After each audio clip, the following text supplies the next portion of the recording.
Jacksonville, Florida native Chamarri Conner is the 119th pick in the NFL draft to the Kansas City Chiefs. 6 foot 202, 67 tackles in 2022, 2 tackles for loss, 2 pass breakups. Still 22 years old. Will turn 23 here in July. Just from a physicality perspective, Craig, what do you think about Chamarri Conner? I mean, he's extremely physical. I mean, you go and you look at him. He finishes his career top 10 in Virginia Tech tackles, total tackles. But that's playing for a long time. That's making a lot of tackles. That's sticking your nose in a lot of those situations. A lot of teams. Yeah. I mean, Steve Spagnuolo wants guys that are going to play physical, wants guys that are going to be secure in their ability to wrap guys up and do all that. I know that he comes in hot sometimes, but the willingness of all of that is what matters to him so much. We have seen them prioritize the physicality, the ability to stick their nose in, the ability to play in run support from the nickel with L'Jarius Sneed as a blitzer and coming off of the edge there to get sacks. This is a guy that fits in kind of a like for L'Jarius Sneed. In the past, when we look at last year, when L'Jarius Sneed was kind of cycling in and out of that slot a little bit, we've seen some injuries with him as well. They haven't had a guy, Trent McDuffie certainly got there in the slot. We like him in the slot there, but it's not the same sort of blitzer. It's not the same sort of physical presence that a L'Jarius Sneed is from the slot. We've talked a lot about the impact of L'Jarius there. This gives you another guy behind that.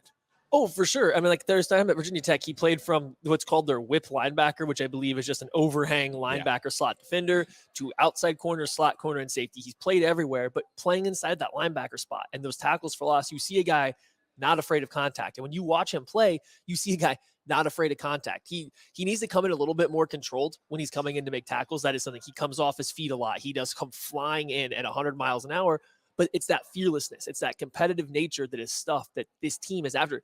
You look at all the Chiefs picks now, they are all not just like powerful, strong, physical guys, but they're all tough. I mean, Felix is a little undersized playing at the line, but he comes in, he holds a point of attack. He tries and competes. Rashee Rice, we talked about it. He competes, especially as a blocker. Wanya Morris, and then now you trade up for Conner, another guy who is going to come in and be as physical as he absolutely can at every step of the way, coming downhill, versus running backs, tight ends. Like, it's clearly the high athleticism, the physical nature are things that the Chiefs are prioritizing right now. I don't think it started this year either.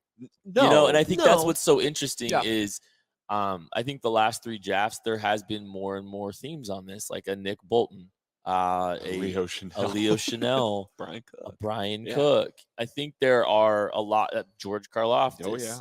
Oh yeah. Trent McDuffie will stick his nose in there, even though he's not big. Yeah. I think that there has been a premium placed on physicality, not just last year, but it's just like a continued trend. And the Chiefs have done such a good job of drafting high football character players. They've done such a good job of kind of creating. I think you're starting to see a trend and a theme on this physicality. And I go back to the Super Bowl. Yeah. And I just remember the tone that they tried to set, the defense that they set at the beginning of that game. When they almost broke Devonta Smith in half. They about broke Devonta Smith in half, like multiple times. I mean, Jalen Hurts was scared of Nick Bolton. Clearly, he's so scared he dropped the ball. He put the balls on the ground. But there's a lot of that is just kind of continuing to translate. And I do think, especially in this draft right here, we're looking at guys that are incredibly hard workers. Yeah. Like Felix is a guy that, all the reports about him coming out and saying, hey, listen, I got to reshape my body. I've got to work. I've got to add all this weight, work really hard to get to where he is here. Rashee Rice playing through injury, getting pissed off that he doesn't get to play his final game, even though he's dealing with a turf toe injury here. Wanya Morris is out there playing in Oklahoma.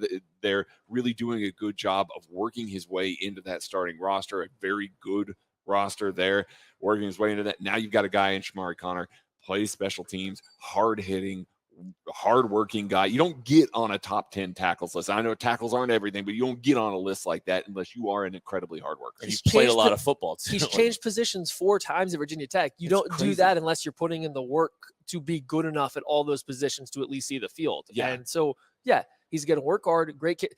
He had no problem playing 700 snaps at special teams, despite clearly being one of the better players on this Virginia Tech defense, getting moved around all these places, and he had no problems playing 700 snaps of special teams football. And so it's not just athleticism that we're talking about here. It's not just looking at that and being like, oh, they're just taking gambles on athletes. They're just taking big swings. They're taking this. It's also taking big swings on athletes that are going to work their asses off to get it done too. I love the approach so far in this draft. We're starting to get some quotes from the media room on Chamarri Conner.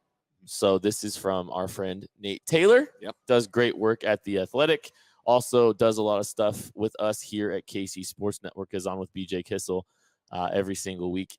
He is there, and he's talking to Chiefs area scout Anthony McGee. This is why day 3 is the best. You get to talk to the area scouts. You get these scouts immediately. A lot of what we just got done talking about. He was asked to do a lot of different things at Virginia Tech. Yep. He will play any position you need him to in the back end, and he loves the way he plays. McGee also projects Conner as a 4-phase special teamer. So I think you've seen, I think that's the little kicker there. Yeah, that's kind of a special teams joke there too. The word kicker.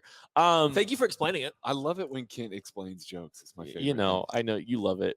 Okay, You're welcome. I think that was put at the end of the quote. I wonder if that also led the war room for drafting him though. I really wonder if that was the first thing you started with his special teams ability. And that's not a bad thing. It's just we've all heard Dave Toba hits a lot of control over some parts of this roster and draft picks, and that's not a bad thing. It makes a good special teams unit.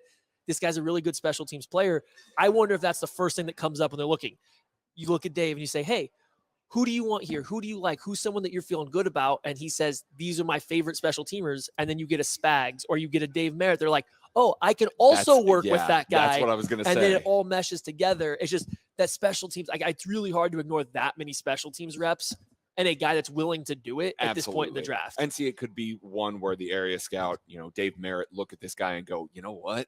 He's on my, top 7 list here in day 3. It's a guy that we're really big fans of. He's number 1 with a bullet on Dave Tobe's list. That coincides to the point where it's like, yeah, we got to go get this guy.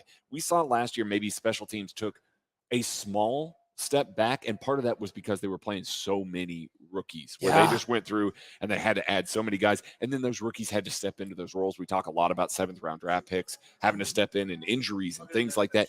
That means they don't need to play teams. Well, they lost guys that did it a lot too. Correct. I mean, they've lost guys that played a lot of special team snaps for them over the years. So. And I know we kind of clown on that a little bit, but you did see the step back a little bit last year. Now you get a guy, again, we have a very defined role for him in the defense. Well, maybe not a defined role, but we can see the path to him making the roster and contributing on defense.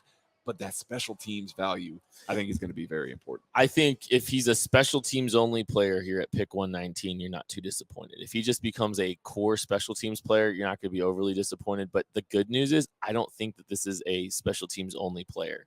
I think this is a guy that has the potential to potentially contribute in a real way on the defensive side of the ball during his rookie contract. The floor, I think, is extremely high. This is one of those high floor type selections because of the special teams value here in round 4. When you get into the day 3 guys, when we talk about Brett Veach has had so much success, in day 3s of drafts in the recent memory. And this seems like one of those guys that can be part of that lineage just because, hey, look, even if he's just a high volume special teams contributor, that's a great start. Yeah. Getting an opportunity to play within the structure of this defense in any capacity, even in a rotation. If he's a rotational player that plays on special teams, Armani Watts was drafted in 2018, been a similar range, and he wound up being a core special teamer. Yeah. And if you're getting one of those guys, it's kind of an ace. This is totally fine value, and that's not me diminishing what I think the projection for him is. And I was going to say, I think the projection is maybe a L'Jarius Sneed type. They can come in here in Steve Spagnuolo's defense as a blitzer, as a guy that can do a little bit of everything. So, this is the right range for this kind of player. Certainly, we've seen the correlation. We've seen how that's come out with the Kansas City Chiefs in the past. I like it. Yeah, I think there's the upside there as a L'Jarius Sneed type thing. But even if not, you're still looking at a third safety with the versatility. It's the versatility role. It's the ability to play all over the place. We spend a lot of time in free agency with the Mike Edwards signing before and after, is talking about how well he fits because of the versatility to play in the slot, to play deep.